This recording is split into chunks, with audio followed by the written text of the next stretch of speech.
Does your device need fixing? We offer a free diagnosis. We pick up and deliver right to your door, no calls or travel needed. We send you a quote before repairing, and only go ahead if you approve it. Easy, transparent, and professional. Link in description. To begin, gather the necessary tools: a Phillips screwdriver, a flathead screwdriver, thermal paste, and an anti-static wrist strap. Ensure you have a clean workspace to avoid any damage to the components. Start by powering off the laptop and disconnecting it from any power source. Remove the battery if possible. Next, use the Phillips screwdriver to unscrew the back panel. Keep the screws in a safe place, as you will need them later. Once the back panel is off, carefully disconnect the cables attached to the motherboard. Take your time with this step to avoid damaging any connectors. If you find this process daunting, remember we offer professional diagnosis without obligation, so you can get expert help if needed.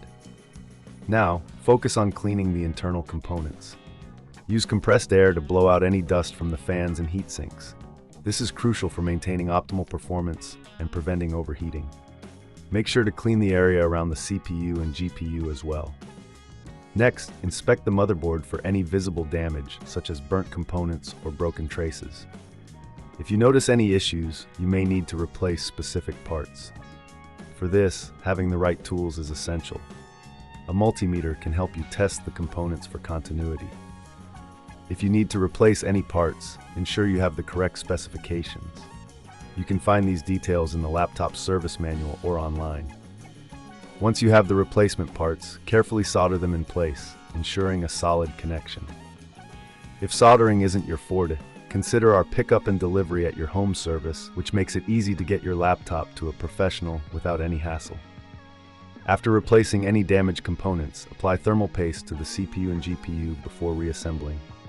This step is vital for heat dissipation. Use a small amount of thermal paste and spread it evenly across the surface. Now reconnect all cables and place the back panel back on. Secure it with the screws you removed earlier. Make sure everything is tightly fastened to avoid any rattling or movement during use. Finally, power on the laptop and check if it boots up correctly. If you encounter any issues, don't hesitate to reach out for a quote before repair. Our team is here to assist you with any problems you may face. Remember, no calls, no travel. We make it easy for you to get your device serviced. With these steps, you should be able to successfully repair your Aorus 15 BKF motherboard. Happy repairing! Does your device need fixing? We offer a free diagnosis. We pick up and deliver right to your door, no calls or travel needed. We send you a quote before repairing, and only go ahead if you approve it. Easy, transparent, and professional. Link in description.